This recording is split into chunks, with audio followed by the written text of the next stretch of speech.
এক সময় পেঁয়াজ কাটার বয়ে কখনো নিজে হাতে ডিম ভেজে খাইতাম না। হাত কালো হয়ে যাবে বলে কখনো আলু কাটতাম না। সবজি কাটার বয়ে মা যখন রান্নাঘরে ঢুকতো তখন মায়ের আশেপাশে থাকতাম না, রান্নাঘরে ঢুকতাম না।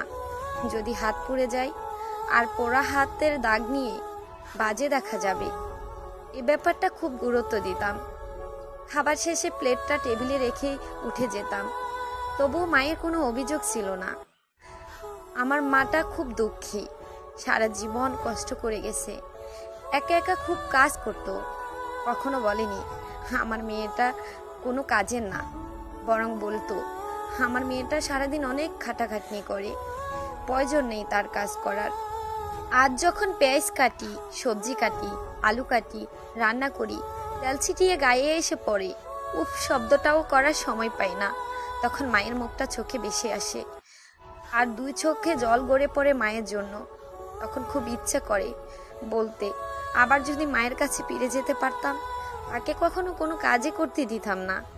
আজ মায়ের কষ্টটা উপলব্ধি করি, সেও তো হয়তো তার মায়ের খুব আদরের মেয়ে ছিল। আবারও বলতে ইচ্ছে করে তোমাকে বুকে জড়িয়ে, মা ভালোবাসি তোমায়, আই লাভ ইউ মা।